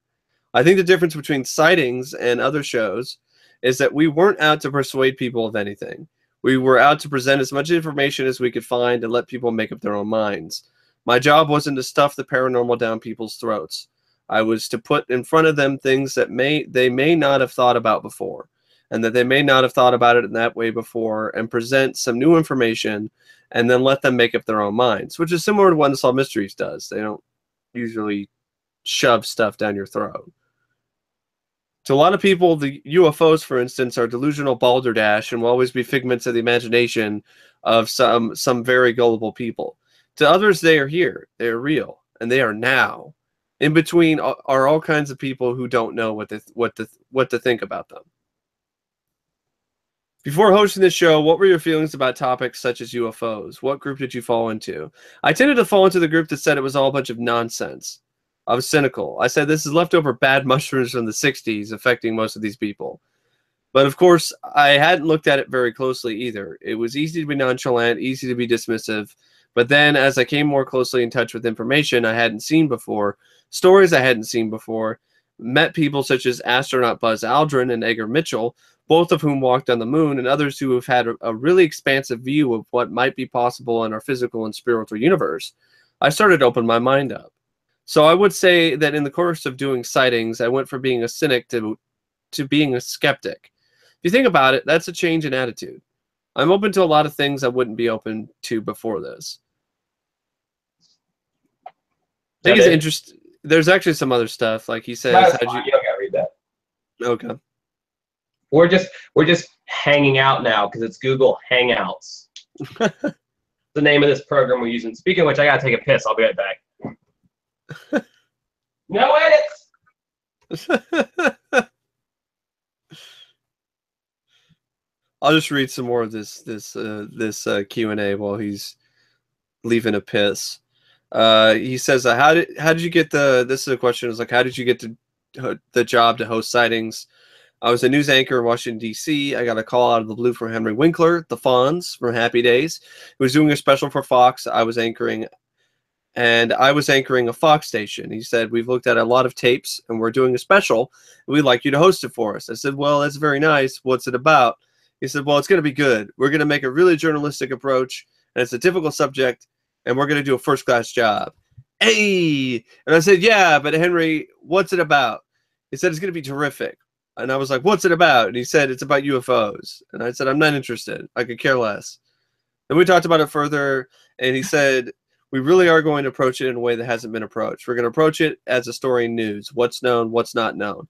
Who's willing to speak to the issues? What are some of the alternative explanations? And you let people make up their own mind. So on that basis, I said, well, okay, not to mention the fact that I got a nice trip out to California. That was fine. The special that we produced in 91 that we just watched for the live stream, for the sighting stream, that aired in the fall of 91 was terrific. It was really good. It was really well done, and it would hold up even today. That's how it all started. I wouldn't say that. I wouldn't go that far. I think it holds up a lot better than In Search Of. There's like a 20-year difference between the shows chronologically. Yeah, I know. So of course it holds up better. That's like saying a fucking ham sandwich from the 70s doesn't hold up as well as a ham sandwich from the 90s. They're both moldy, Mike. That's the point. If you talk about stuff like when you talk about stuff like Sightings versus, I mean, for Unsolved Mysteries is definitely better because it has more production value. This is a different show entirely in its approach. I'm not judging Sightings, okay? Because if I watched the first special of Unsolved Mysteries, that wasn't that good. No. So I'm definitely going to give Sightings another watch, for sure. But yeah, I would say the specials are not the finest that the show has to offer. But it does have some nice gems and some ridiculous stories that are entertaining. And this had its moments. I felt the stuff about abductions was the strongest part of it. The cattle mutilation, crop circle stuff. I mean, the problem is this covered a lot of the same bases that Unsolved Mysteries did in some segments that we already saw. So there's a good amount of deja vu. So I mean, it couldn't compare to the Roswell segment or the Belgian UFO segment or stuff like that. But I felt there were some nice little extra tidbits, like how the Gulf Breeze UFO. There were some other footage and there was some other stuff that they didn't talk about on the show, like some interesting stuff, like how in Gulf Breeze it's this area where there's a lot of military activity, and I don't believe Unsolved Mysteries even mentioned anything like that. Yeah. And I thought the abduction section was interesting. It's a start. Okay. Do you have like stock in this show succeeding or something? You're very you're like not defensive. No. I'm a fan of Sightings. I'm a fan of the show. So I guess as you would if somebody was saying Unsolved Mysteries doesn't hold up, I'd tell them, fuck you. No need for any further explanation. Sarah, no, they did not ever do a Coronado abduction story to my knowledge. And I if there's an Unsolved Mysteries UFO segment, I've seen it. So, yeah, the UFO convention. Yeah, there's a lot of people who claim that shit. I don't know, man. I feel like those kind of conventions draws all kinds of different people, but like I think that you can have a job and have a house payment and have a family and still be batshit crazy. And I think a lot of these like people who go to the UFO conventions fall under that category. Like, yeah, I know, right? Well, I mean, if you watch the episode of Penn and Teller Bullshit where they go to UFO convention, like some of those people are legitimately nuts. That's actually a great episode. See, this is why me and Mike work, because I throw out an extreme judgmental statement and he reels it in and goes, well, to be fair, this is the more even-keeled side of what this extreme thing that Josh just said. Yeah, Sarah, Sightings is dated, but what I like about Sightings is that it focuses solely on the paranormal, and there are some aspects of the production that are definitely cheap and don't really hold up that well. But I look at it in terms of entertainment and interest for the stories and for the interviews with people on the show. There's a lot of stuff once you get into Sightings that was not talked about on Unsolved Mysteries. There were some things that were, but there's a lot of stuff that wasn't. And there's some really the Sally House stuff is, I think, still holds up really well. I think that isn't as dated.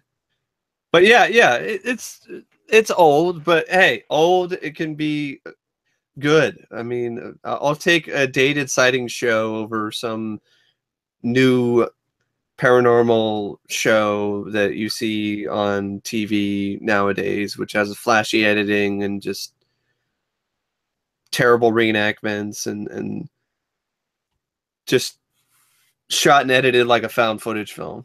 To me, it all comes down to content. Yeah. Content is king as far as I'm concerned. I thought the cover-up stuff in this was good too. I wish they covered more of it. Because it's interesting, nice little bits of information, like how multiple different presidents asked for permission to release the information and they were denied. So yeah, see that I did already know about to a certain extent. I knew Jimmy Carter saw a UFO when he was in Air Force One. Mm-hmm. Depending on what president is in the White House, kind of is what you end up getting as far as how far are they going to go in disclosing anything? Like Bill Clinton straight up played dumb because he was asked straight up about the UFO thing one time, and he's like, "Well, I can't do a good Bill Clinton." So you're just gonna sound like Hank Hill. Hank Hill or Mr. Anderson. Yeah. Bill Clinton was basically just like, "Oh, I wish, I want to know about it too if it's real." He's like, tell me about it. Like, I'm interested, and he just kind of like played dumb. You know what I mean? That's what some presidents do, and then some presidents are more. I don't know. It just depends. Yeah. To answer Mike's question earlier, Mike Martin, it's dark in my room because I only have 2 lights on. I don't have my overhead light on. That's the only reason why. Oh, thanks, Ariel. I'm glad you enjoyed that interview. You know what kind of bugs me about that was kind of a pain in the ass to do, wasn't that, though, Josh? Right? That interview, because she was kind of everywhere. She was very all over the place. She was very chatty, for sure. She was very chatty, and she would not let you get a word in edgewise. But then I interviewed Donna Parks, and she was like the shit. She was so awesome to talk to. She was so easy to talk to. She was talking to Donna was like talking to one of my like southern aunts or something like that. She was really, easygoing and friendly.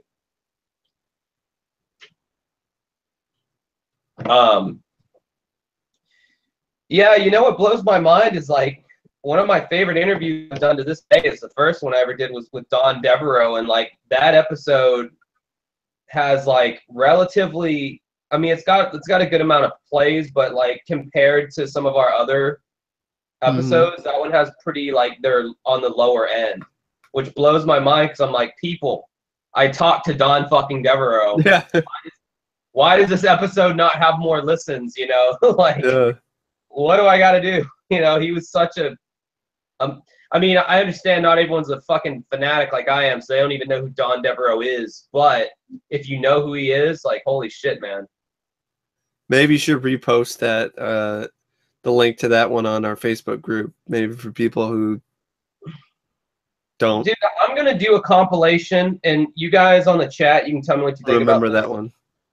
I'm going to do a compilation episode that is only the interviews.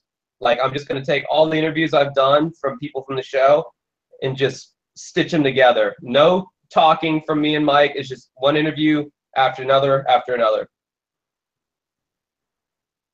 And I think it's 4 interviews at this point because it was Don Devereaux, Kevin O'Brien, the director. I would say Kevin O'Brien was my favorite because I'm a film buff, so that was just amazing to hear from Kevin. And actually, we did a live chat with him, so he saw us and we saw him, and that was very special. He didn't see us, but we did see him. He didn't see us, but we saw him. Yeah, he was cool. And then there was Suzanne Kelsey and then Donna Parks. So I think I'll take those 4 interviews and stitch them all together and release them as one episode.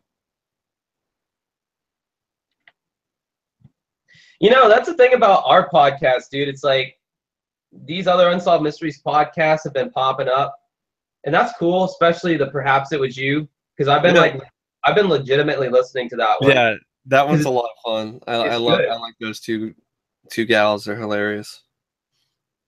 Yeah, those ladies were so funny, or they are so funny.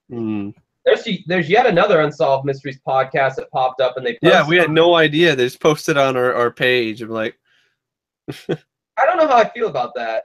It's kind of like you're coming into our group and you're potentially like taking away some of our listeners to go to your podcast about Unsolved Mysteries. I don't know how I felt about that.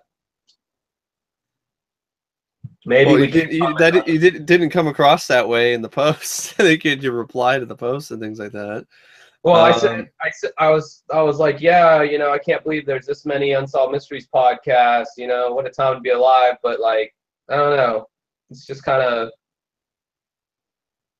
Well, we have our audience and already and we've been going at it for a lot longer, and we have a difference. Theirs seems like it's a lot like just the same thing as Perhaps It's You, and I haven't tried listening to the other one, but they're probably not taking anybody away from us, like Mike B, the other Mike B says, is saying, here's it out there taking anyone away.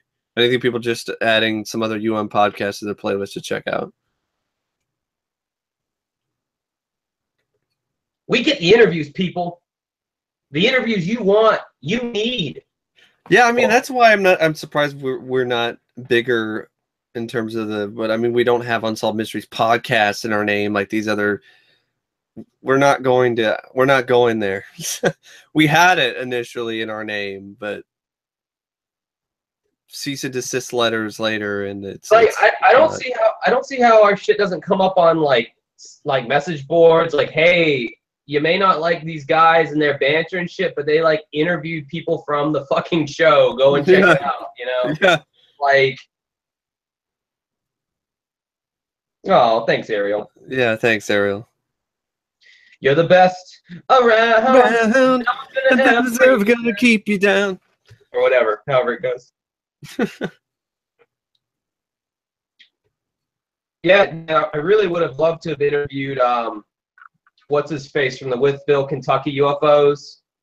Yeah, so Danny Gordon. I would have loved to interview Danny Gordon. I tried getting in touch with him. Mm-hmm. And probably another huge cock tease. Probably the biggest interview cock tease was Tiffany Tallman. Oh yeah.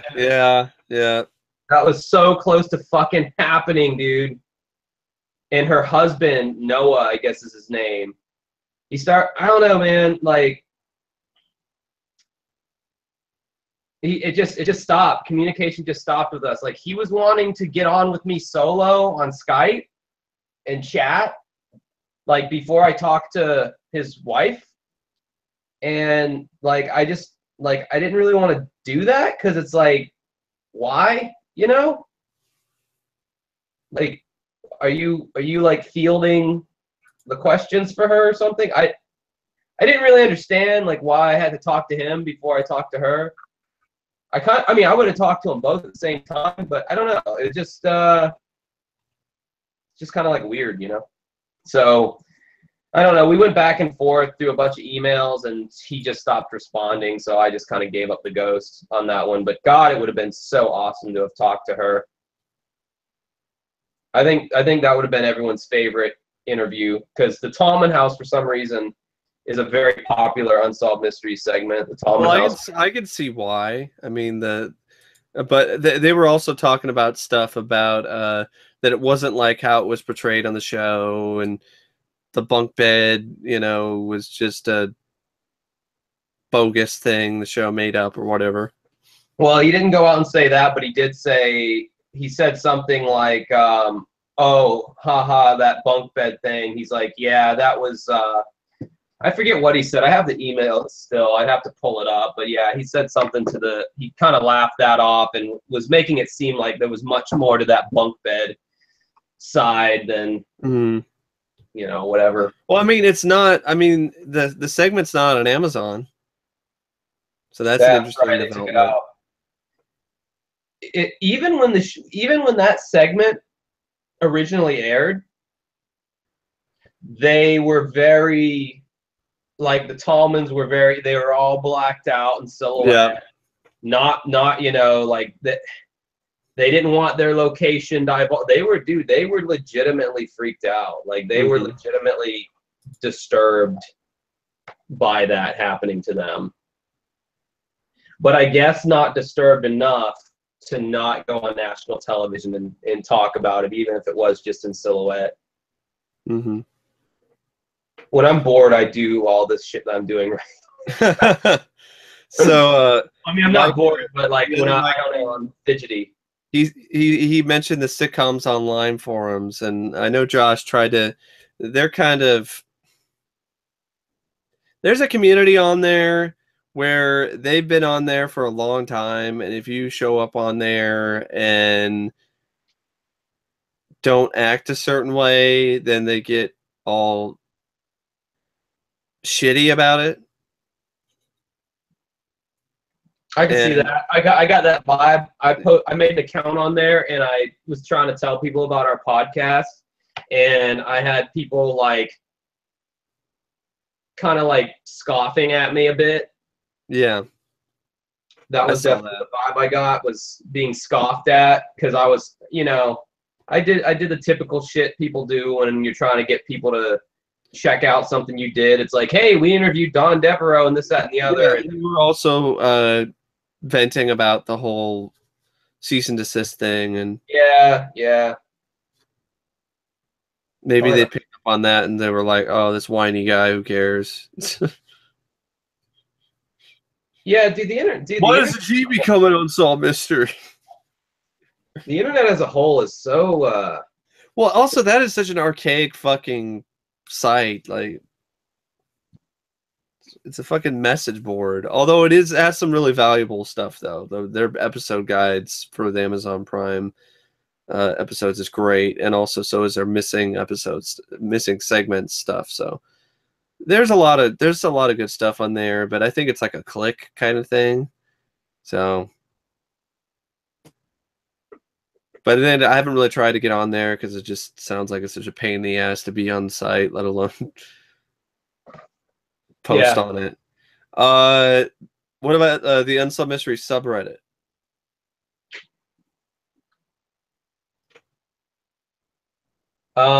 Somebody already posted on our behalf on this subreddit a long time ago, and we actually did get a little bit of traffic from that subreddit. Someone said, "Hey, there's a new podcast about unsolved mysteries out there," and this was before any of the other unsolved mysteries podcasts existed. Well, unless you want to count Trail Went Cold, because Robin was a little bit before us. Yeah. But he covers cases for Unsolved Mysteries, but he doesn't talk about the segments or. He's good though. It's more of a straightforward, less conversational. He's covering the case, not talking about the case in the context of the show Unsolved Mysteries. Like we're talking about, hey, the scene at this point, like, look at the crazy glasses the person was wearing, or, oh, I like the actor in this segment, and we talk about the case. So it's kind of like, it's different, it's definitely different than what he does. And perhaps it's you gals are more similar to me, similar to what we're doing, for sure. Yeah, they're very, very much similar. But obviously, Robin is way more successful than we are podcast-wise, so he's doing something right. Yep. I mean, he's doing gangbusters over there. I think he wrote for Cracked. I don't know if that, like, if he got any like traffic from that, or we were just two, randos that started a podcast. So. Oh, so they're distracted and random like us?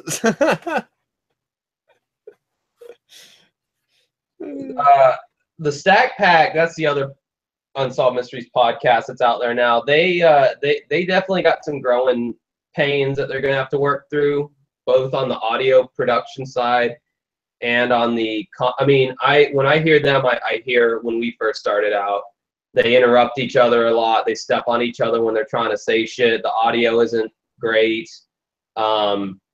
And they're doing exactly what the chicks from Perhaps It's You are doing. They're going through episode by episode on Amazon Prime, so it's kind of like what separates them from what Perhaps It's You is doing. You know what I mean?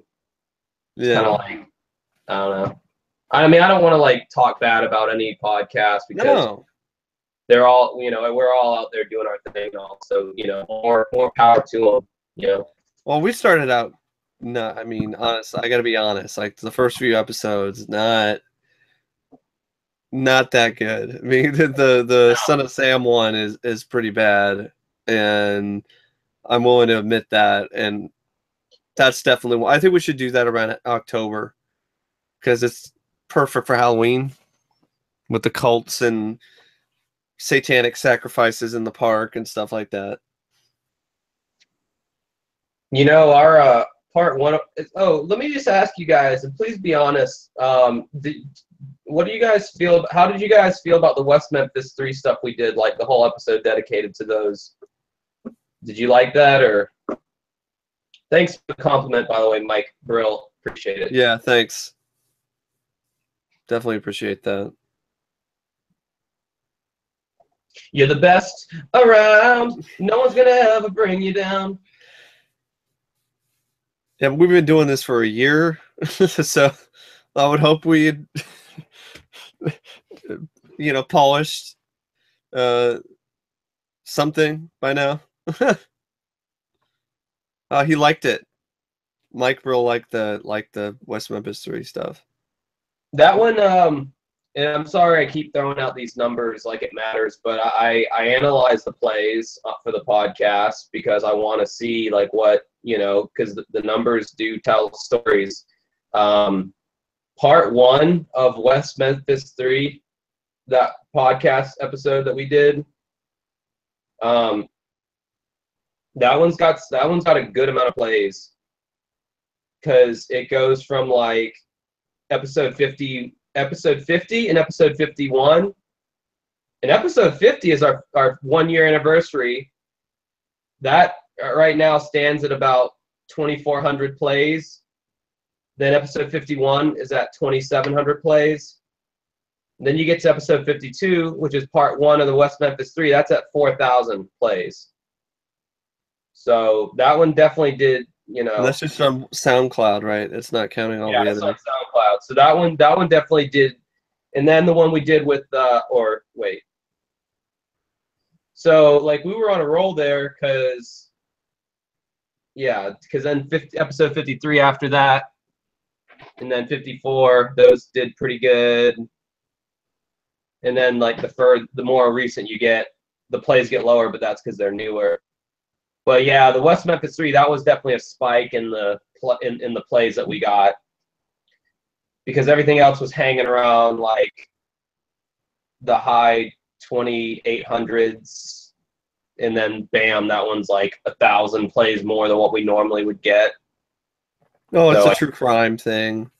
Also, it is a fairly well-known case, and I personally think we did a good job. I mean, in terms of, it's not as funny as some of the, but we tried with certain things. I mean, the stuff with Gary Gitchell, I think, is classic. But it's difficult sometimes to be funny with that kind of case.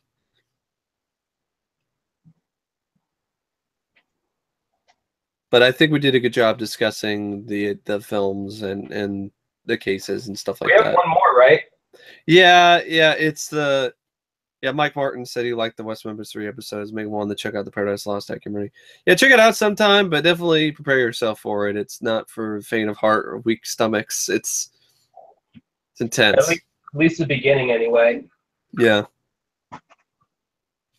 Oh, so Mike Brill also watched the Paradise Lost for the first time because of our podcast.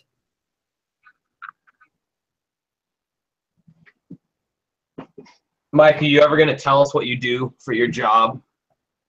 The secretive nature. Me? No. Mike Brill. Okay. Mike Brill. It's an alias. It's not even his real name. Very mysterious.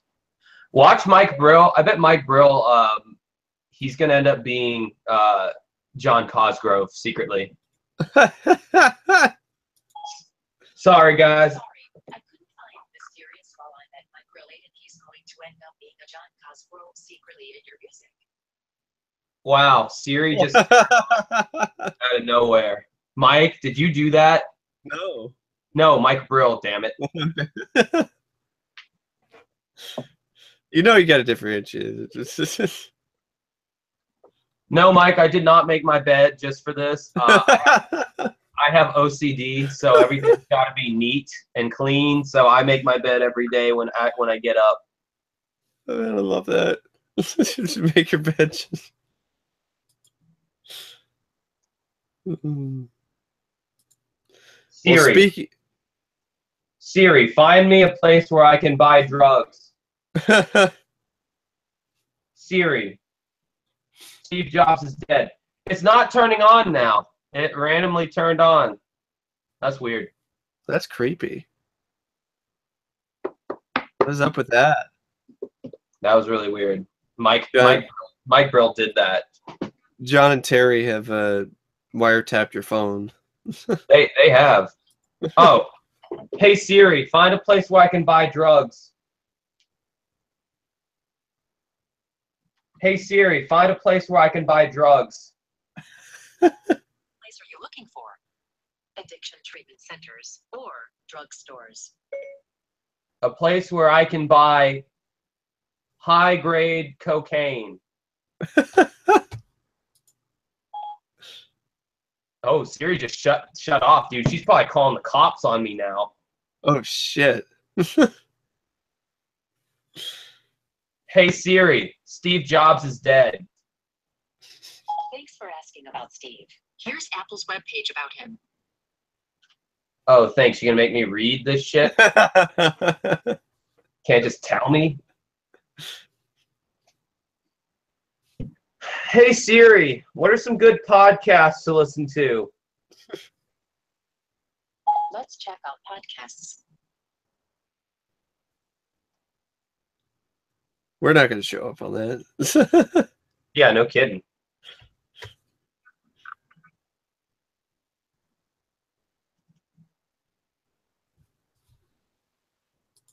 Hey Siri, you can fuck right off. She goes, ooh.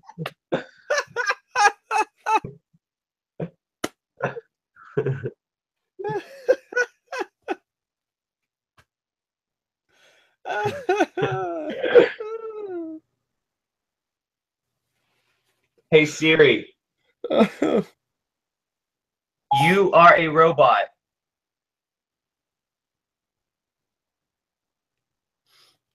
Hey Siri, you are a robot. I am? Yeah. Yes, you are. Would you like to have sex? This is about you, Josh, not me. Yeah, I'm planning on going into film in school. I'd like to write about film, and I have some ideas in mind. What I'm doing right now is I'm working on honing my writing skills at WCU Vancouver, and then I'm gonna maybe transfer to PSU and to their film studies program over there. Mike, do you think it's weird we haven't met each other in person yet? No, I haven't met my other friend that I've known for 10 years, and I've known him online. I haven't met him in person yet either. All right, Mike. Hey Siri, go fuck yourself. I'd blush if I could. Ooh, blush if she could. Is this what you do in your spare time, Josh? Just fuck with This is what I Siri? do when I'm on a live stream with 5 people listening. The fuck with Siri stream. I think on that note, I'm probably going to sign off because it's almost. Yeah, I'm gonna sign off too. You know, almost speaking of 4 a.m. your made bed, like I'm gonna head to bed. Wake up my cat. Hopefully he doesn't put up much of a fuss. All right, guys. Well, thank you so much for watching. I know it's late as fucking tits, and why would anybody ever do a live stream this late? Well, that's me and Mike for you. We'll definitely do this again. This was a lot of fun, and it'll be more, more structured. And now that we know what we're doing, it'll be a lot easier. Yeah, the next one is gonna be about ghosts, I believe. Fan-fucking-tastic. All right, Mike. Well, I guess podcast recording on Saturday per usual. Like keep in contact with you about that. And everybody else, have a good night and good luck and stay safe and etc. See ya.